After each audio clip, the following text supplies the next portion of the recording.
지난 4월 14일 스페인 출신 여성 산악인 베아트리스 플라민이라고 하는 사람이 극한의 고립이 인간의 신체와 정신 건강에 미치는 영향을 알아보는 실험을 하기 위해 스페인 남부에 있는 지하 70m 동굴에 혼자 들어가 살다가 500일 만에 1년 5개월 만에 밖으로 나왔습니다. 그녀는 2021년 11월 20일 헬멧과 라이트와 또 책과 종이와 연필과 뜨개질감을 가지고 지하 동굴에 들어갔습니다. 연구팀은 극도의 고립 상태를 유지하기 위해서 그녀와 어떤 대화나 접촉도 500일 동안 하지 않았습니다. 그녀 또한 제공된 비상벨을 누르지 않고 그 기간을 버텼습니다. 동굴 밖으로 나온 뒤에 그녀는 기자회견에서 나는 내 자신과 아주 잘 지냈습니다. 힘든 순간이 있었지만 참 아름다웠던 시간도 있었습니다. 그녀는 동굴에서 책 60권을 읽었고 글을 쓰고 그림을 그리고 뜨개질도 하는 등 시간을 보냈다고 합니다. 잡생각하지 아니하고 닥친 그 순간에 한 가지 행위에 몰두하면서 시간을 보냈다고 하는데, 그래도 65일 정도가 지났을 때 시간의 흐름에 대한 감각을 잃어버렸고, 그리고 500일 만에 세상으로 나왔을 때, 동굴 밖에 나왔을 때는 한 160일 정도 지난 것으로 생각했다, 그렇게 이야기합니다. 그녀가 세운 기록은 인간이 동굴 안에서 혼자 지낸 세계 최고 기록이라고 그렇게 이야기합니다. 자, 외로움이란 무엇을 말하느냐? 동반자가 없는 것, 또 다른 사람들로부터 단절되어 있는 상태, 사람들이 아무도 찾아오는 사람이 없는 상태, 그래서 슬프고 쓸쓸하고 황량한 상태, 그걸 이제 외로움이다, 사전에 정의를 해놨습니다. 일반적으로 외로움이라고 봤을 때 우리가 흔히 경험하는 외로움은 이 사람들과 관계가 다 끊어져서 아주 쓸쓸한 거, 세상에 사람이 많지만은 나 혼자 있는 아주 쓸쓸하고 외롭고 또 슬프고 그런 상태, 그게 이제 외로움인데, 또 다른 외로움이 있는데 그거는 스스로 누구에게도 속박되고 싶지 않아서 택하는 고독이 있습니다. 영어로도 또 원어로도 그 단어의 뜻이 두 개 선명하게 차이가 나더라고요. 자, 이 소외감을 느끼게 되는 쓸쓸하다, 이거는 굉장히 부정적이고 비관적인 의미가 강합니다. 그러나 스스로 택한 고독은 자유로운 이미지가 상당히 강합니다. 어떻게 보면 비슷해 보이지만은 이 조금 다른 그 외로움의 두 상태, 두 감정이 우리의 삶에도 수시로 번갈아가며 찾아옵니다. 요즘에는 한 집에 사는 가족 사이에도 별로 대화가 없다 그러죠. 가족이라 그러면 가장 중요한 것이 식탁에 둘러앉아서 함께 식사를 하는 건데, 요즘에는 함께 식사를 하는 그런 경우가 그렇게 흔하지 않습니다. 그리고 같이 있다 할지라도 뭔가 의미 있는 진지한 대화가 거의 없이 단답형으로 대화를 하고 끝내는 경우가 굉장히 많습니다. 대신 뭘 합니까? 텔레비전을 켜다든가 아이패드를 본다든가 스마트폰을 끊임없이 한다는 거죠. 이런 것은 결국 자기가 좋아하는 것만 한다는, 가족이라고 하는 울타리 안에서도 가족들이 자기가 좋아하는 것에만 관심이 있다는 거죠. 따지고 보면은 현대 생활에 익숙한 우리에게 텔레비전, 스마트폰, 컴퓨터, 자동차, 이런 것들이 거의 필수품으로 되어 있는데, 이런 것도 따지고 보면은 모두 개인이 다루는 겁니다. 한 사람이 조작하는 거예요. 그래서 주변에 사람들이 아무리 많아도 현대인들은 거의 대부분이 자기 혼자서 뭔가를 하고 자기 혼자서 뭔가. 그러다가 어느 순간 고개를 들어보면은 뭔가 공허해지는 거예요. 요즘 사람들은 여행도 혼자 다니고, 음악회도 혼자 가고, 혼자 다닌다는 거죠. 혼자. 그러다가 어느 순간, 이거 내가 뭐 하는 거지? 뻥 뚫리는 거죠. 예. 그래서 어느 그 학자는 현대인들이 마약에 빠지는 이유가 거기에 있다.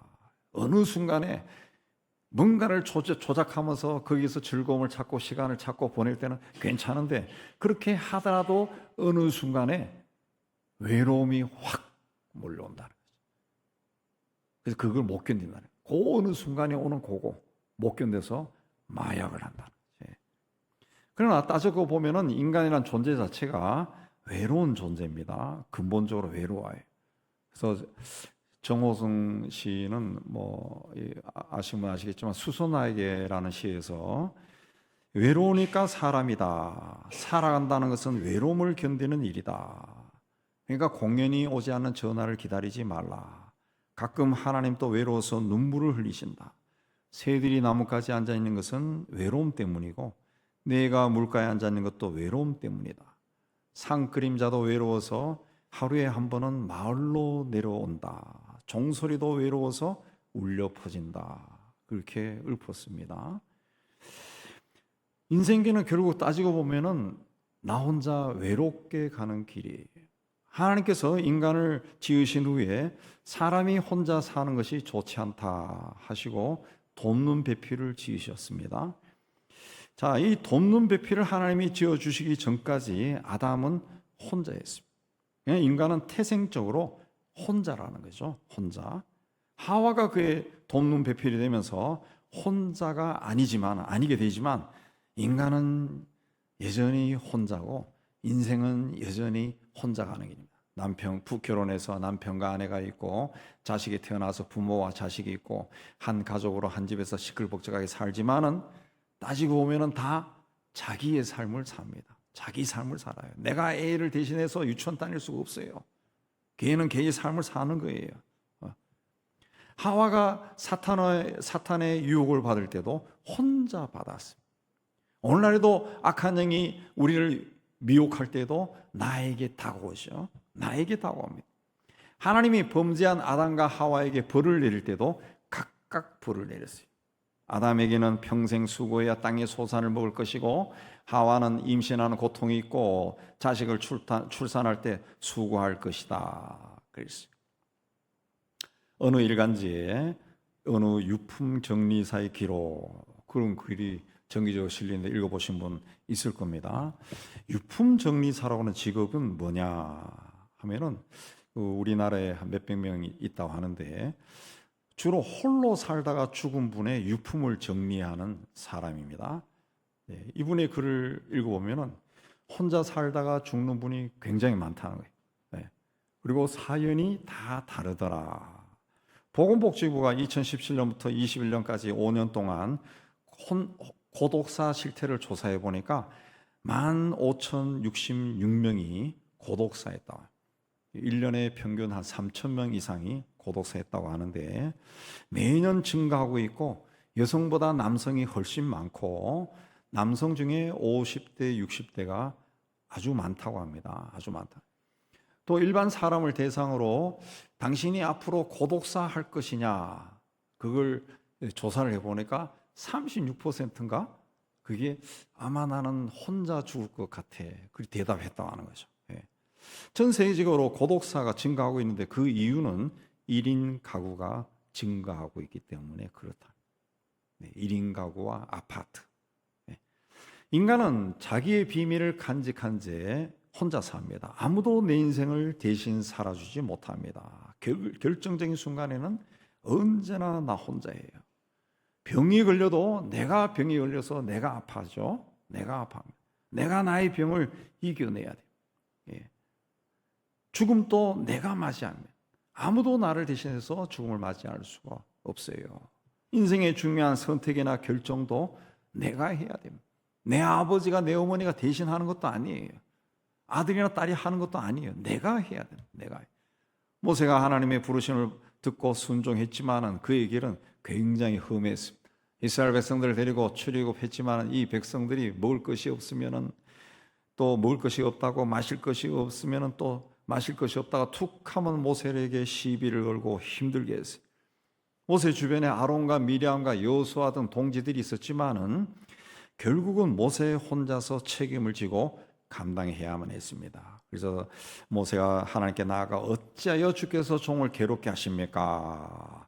어째서 주님 앞에 은혜를 입게 하지 않고 이 모든 백성을 나에게 맡겨서 나 혼자 이렇게 감당하게 합니까? 라고 막 원망을 했어요. 엘리야는 바알 선지자 450명과 혼자서 싸워서 물리쳤습니다. 그 후에 아합 왕과 이세벨 왕비가 그를 살해하기 위해서 쫓아다니니까 광야로 도망쳤습니다. 그리고 광야 로덴나무 아래에 앉아서 하나님 앞에 내 혼자 남았습니다. 이제 나 혼자 남았으니까 내가 어떻게 합니까? 날 좀 죽여주세요 라고 소리쳤습니다. 바울은 복음을 향해 그 삶을 바쳤습니다. 그러나 시간이 흘러갈수록 함께했던 사람들이 하나 둘 떠나기 시작합니다. 그때 외로움을 디모데에게 아시아에 있는 모든 사람이 나를 버린 이 일을 내가 아나니 그 중에 부겔로와 허모게네도 있느니라. 자신을 떠난 사람의 이름까지 들면서 섭섭하다고 그렇게 말해요. 그리고 디모데에게 어서 속히 와라 부탁합니다. 자기와 함께 있던 사람들이 이런저런 이유로 다 떠났으니까 겨울이 오기 전에 좀 빨리 와라 그랬습니다. 왜 사람들이 떠났습니까? 함께 사역하던 사람들도 바울이 계속 감옥에 갇혀 있으니까 한 번, 두 번 기다리다가 1년, 2년 기다리다가 더 희망이 보이지 않으니까 떠나간 거예요. 게다가 가을이 깊어갑니다. 그 깊어가는 가을에 늙은 바울이 혼자 감옥에 갇혀 있어요. 죽음을 기다리고 있습니다. 얼마나 외로웠을까? 얼마나 쓸쓸했을까? 그래서 디모데에게 빨리 와라 그런 편지를 썼다. 예수님 주변에 언제나 사람들이 모여들었습니다. 그 중에는 예수님을 시기하고 질투하고 또 늘 비난하던 제사장 바리새인 서기관들이 있었고 또 병 걸린 사람, 귀신 들린 사람 이런 사람들도 있었습니다. 또 제자들처럼 예수에게서 신적인 권위를 느끼고 가족과 집을 버리고 쫓아 따라온 사람들도 있었습니다. 그러나 그런 사람들 중에서도 어떤 사람도 예수님의 마지막 길에 동행하지 못했습니다. 예수님 홀로 겟세마네 동산에서 피땀 흘려 기도하셨어요. 오늘 말씀에도 보라 너희가 다 각각 제 곳으로 흩어지고 나를 혼자 둘 때가 오나니 벌써 왔다. 주님을 따르던 많은 사람이 떠났습니다. 제자들도 다 도망칠 것이라고 주님은 알고 있었어요. 어느 때보다 위로와 격려가 필요한 때인데 모두 떠나가고 혼자서 십자가를 지고 가야 됩니다. 얼마나 외롭고 쓸쓸했을까. 결국 예수님은 십자가에서도 나의 하나님 어찌하여 나를 버리셨나이까 그랬습니다. 철저하게 혼자 되심의 고통을 절절히 느끼면서 자신이 가야 하는 길을 아주 외롭게 가셨다는 거예요. 주님도 바울도 고독했습니다. 믿음이 좋은 사람이라고 외롭지 않은 것이 아닙니다. 주님을 따라가는 그리스도인들도 다 외롭습니다. 주님이 가신 골고다의 길은 언제나 좁고 험하기 때문에 찾는 사람이 많지 않습니다. 어느 순간에는 나 혼자 그 길로 걸어가야 됩니다. 그래서 그리스도인의 외로움, 고독은 운명이라고 볼 수 있어요. 그러나 이겨나가야 되는데 어떻게 이겨나갈 수 있는가? 주님은 어떻게 이겼습니까? 32절에 그러나 내가 혼자 있는 것이 아니라 아버지께서 나와 함께 계시느니라. 인간의 외로움을 근본적으로 해결해 주실 수 있는 분은 하나님밖에 없습니다. 아담의 원초적인 외로움을 하나님께서 돕는 배필을 만들어 주심으로 해결해 주셨어요. 그러니까 하나님이 나와 함께 하시면 외롭지 않다는 거죠. 사람은 나와 늘 함께 할 수 없습니다. 가족이나 아무리 친한 친구라 할지라도 언젠가는 나를 다 떠나갑니다. 그러나 주님은 내가 너를 고아와 같이 버려두지 않겠다 그랬습니다. 절대로 혼자가 아니라는 거죠. 혼자 아니라. 혼자 아니라. 하나님과 주님이 나와 함께한다. 눈먼 아버지를 속이고 장자의 축복을 가로챈 야곱이 형을 필해 하란으로 도망칩니다. 아무도 그와 함께하는 사람이 없어요. 얼마나 외롭겠습니까? 근데 그가 베델에서 잠을 자다가 노숙하다가 환상을 봅니다. 하나님께서 내가 너와 함께 있어 내가 어디로 가든지 너를 지키고 너를 이끌어 이 땅으로 돌아오게 할지라. 내가 너에게 허락한 것을 다 이루기까지 너를 떠나지 않겠다. 하나님이 내가 너와 함께 하겠다 그랬습니다. 야곱은 형의 축복을 가로챘어요. 도둑질한 거죠. 그 죄책감이 있습니다. 근데 하나님이 나타나서 내가 너와 함께 하겠다. 야곱이 깜짝 놀라. 하나님이 여기 계시는 것을 내가 몰라봤다. 그 후에 용기를 얻어서 길을 떠나가. 보라, 너희가 다 각각 제 곳으로 터지고 나를 혼자 둘 때가 오나니 벌써 왔다. 예수님은 모든 사람이 다 떠나고 혼자 남다는 것을 알고 계셨습니다. 인생길은 내가 혼자 가야 한다는 사실을, 내 인생은 내가 감당해야 한다는 거, 내가 고난 당할 때 누군가 함께하면 참 좋지만은 결국에 그 고난은 내가 감수해야 된다는 거, 이 모든 사실을 사람으로 오신 예수님은 알고 계셨다. 그런 상황에서 주님의 해결책은 뭡니까? 그러나 내가 혼자 있는 것이 아니라 아버지께서 나와 함께 계시느니라. 이것이 예수님을 이기게 한 그 확신인 믿음이에요. 내가 혼자 있는 것처럼 보이지만 그러나 하나님이 나와 함께 하신다. 그랬습니다. 외로움이라는 것은 나는 혼자다. 그겁니다. 단절되어 있다. 소외되어 있다. 고립되어 있다. 그런 감정인데 하나님이 나와 함께 하신다. 이 확신이 있으면 얼마든지 그 외로움을 이길 수가 있습니다. 그렇다고 나는 외롭지 않다라고 소리쳐도 우리는 외로운 존재예요. 사랑하는 사람이 옆에 있어도 그 외롭습니다. 군중 속에 고독이란 말이 있는 것처럼 사람들이 많은 곳에 있어도 외로워요. 강화문 한복판에 명동에 또 평화시장에 사람들 많은 곳을 오고 가도 나는 혼자라. 외로워요. 내 인생은 내가 책임지고 결정해 가야 됩니다. 그 인생길에서 외로움을 느끼면서 나아가 그 외로움을 내가 해결할 수 없고 동시에 누구도 내 외로움을 대체할 수 없다는 것을 깨달았을 때 우리는 하나님을 만나야 되죠. 신을 만나게 되는 겁니다. 그러면 내가 하나님을 만났다, 예수 그리스도를 만났다라는 것은 축복이라는 거죠. 축복. 나를 당신의 형상으로 만드신 분, 내 삶의 의미를 알려주신 분, 내 인생이 그냥 헛된 것이 아니라 축복이다 라고 가르쳐 주신 하나님을 만난 것은 우리에게도 은혜고 복입니다. 예수님은 우리에게 내가 너와 함께 있을 것이다, 임마누엘로 함께 하겠다고 약속해 주셨어요. 이것을 34절에 너희에게 이런 것은 너희로 내 안에서 평안을 누리게 하려 함이다. 세상에서 너희가 환난을 당하라 담대하라. 내가 세상을 이겨오노라. 그랬습니다. 세상이 주지 못하는 하나님의 평강, 샬롬을 너희에게 줄 것이다. 그랬습니다. 이 땅에서는 외롭고 또 슬프고 환난을 만나 괴로울 때도 있지만 나를 기억해라. 내가 세상을 이겼다. 내가 십자가의 길을 가지만은 부활의 아침을 너희에게 선물을 줄 것이다. 담대해라. 그랬습니다. 우리는 연약한 존재입니다.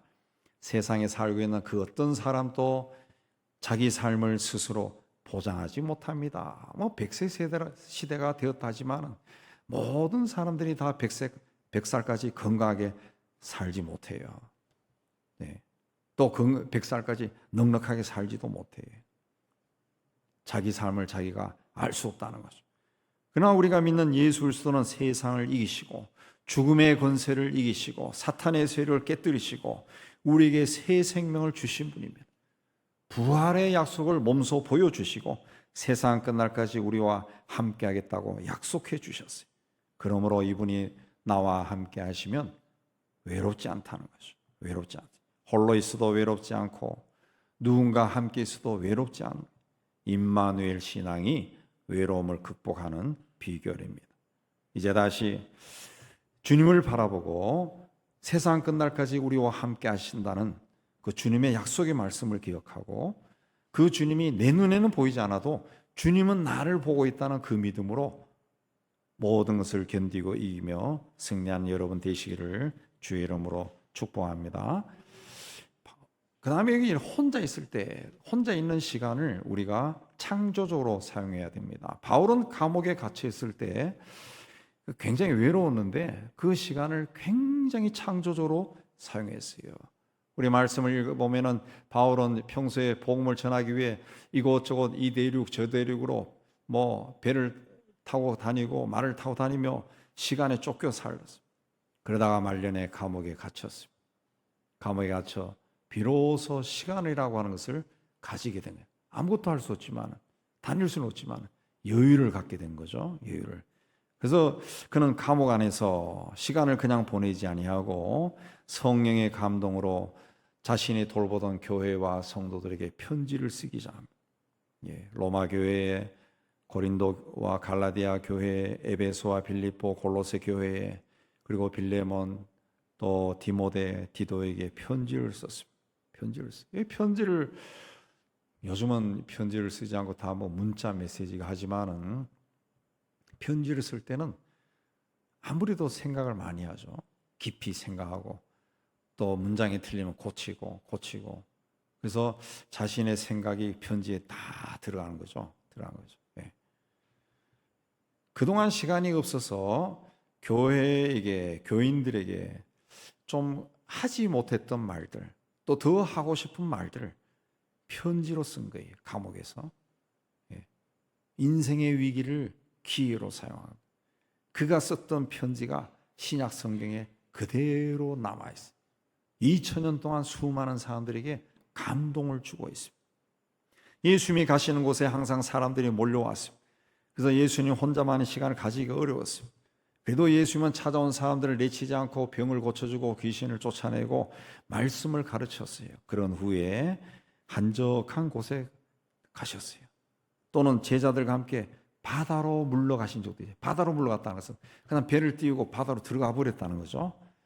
또 기도하러 산에 올라가시기도 했습니다. 사람들을 떠나 자신만의 공간을 찾아서 거기서 쉬기도 하고 하나님과 깊은 교제를 나눴다는 거죠. 혼자 있는 시간을 외롭고 쓸쓸하다는 그 감정에 휩싸이지 아니하고 깊이 기도하고 깊은 교제를 나누셨. 그러한 경건의 훈련을 통해 영성의 깊이를 더하셨기 때문에 십자가의 길을 혼자서 갈 수가 있습니다. 우리도 마찬가지입니다. 요즘 세상이 얼마나 바쁩니까? 스마트폰이 있어서 사람을 더 바쁘게 합니다. 더 바쁘. 화장실에 들어갈 때도 가지고 들어가야지. 놔두고도 막 불안해진 정도. 얼마나 바빠요. 그러나 때로는 멈춰야 돼. 일에 매몰되어 살다 보면 나를 잃어버려. 어느 순간에 내가 없고 세상만 존재하는 이상한 상황 속에 빠져버려요. 예수님이 제자들과 함께 한적한 곳으로 가신 것처럼 우리도 한적한 곳에 가야 됩니다. 때로는 가족과 함께 한적한 곳에 가야 돼. 그 휴가 가라는 것이 아니라 그런 조용한 곳에 가서 내가 누구인가, 가족이 무엇일까, 가족이 뭘까, 주님은 내가 신앙생활하고 있는데 주님은 어떤 분인가, 인생은 뭘까, 자기가 낳아서 키운 아이들도 바라보며 이 아이는 누굴까, 그 자꾸 생각하면 미치겠네. 그 생각해야 되나요? 자기 아이를 보면서도 이 아이는 누굴까? 이 아이가 왜 세상에 왔을까? 왜 아들로 왔을까? 딸로 왔을까? 그것도 생각하는 거예요. 생각해야 됩니다. 인간이 생각해야 돼요. 가끔 그런 생각 드실 거예요. 나이가 좀 젊은 사람이나 나이 든 사람이나 다 그 생각하더라고. 20대도 아이고 내가 그 초등학교 시절에 말이야 뭐 이런 말을 하더라고. 다 50대나 60대나 뭐 40대나 마찬가지입니다. 과거의 그때로 다시 돌아간다면 10년 전, 20년 전, 30년 전으로 다시 돌아간다면 내가 어떻게 할 수 있을까? 뭘 할까? 그 사람이 죽음을 앞두고 가장 많이 하는 것이 후회라 그래요. 후회. 그때 그렇게 하지 말걸. 그건데 지금도 똑같습니다. 10년 전, 20년 전 혹은 20대의 저희 같은 또래에서는 20대의 나에게로 돌아갔을 때 그때 그 순간에 나이로 돌아가면은 내가 한마디만 하라 그러면 그때 그 나이 때의 나에게 이 말을 하겠다. 그게 있겠죠. 그 말. 뭐 지금 한 30 된 사람 혹은 20대 된 사람도 10대 시절에 중학교 시절에 나에게 만약에 한마디 한다면은 뭘 하고 싶은가? 뭘 하고 싶은가? 부자와 나사로가 죽어서 하늘나라 갔을 때 부자가 그랬어요. 나사로가 아브라함 품에 안겨 있는 걸 보고 자기 보고 세상에 한번 내려가게 해달라고. 그러면은 내 형제들에게 천국이 있다라는 것을 이야기하고 싶다고 그렇게 한 건데, 우리도 과거의 우리에게로 돌아가서 나에게 한마디 하라면 뭘 할까? 여러분 무슨 말 할 것 같아? 한번 생각해 보세요. 뭘 말할 것 같아? 공부 좀 해라 이런 것 같아요. 굉장히 중요한 한마디 하라 그러면 굉장히 중요한 거 생각해서 그거 할 겁니다. 그거. 예. 그때 내가 그때 막 절망해가지고 막 헤매는데 그러지 마. 예. 그때 이렇게 했으면 참 좋았을 건데 그거 하겠죠? 한마디. 그래서 어른들의 그 말을 젊은 사람들이 귀담아 들여야 할 것은, 그분들이 수십 년 동안 경험한 것은 그게 지혜라. 그냥 공짜로 얻는 그 성공 비결이랄까 마찬가지인 것 같아요.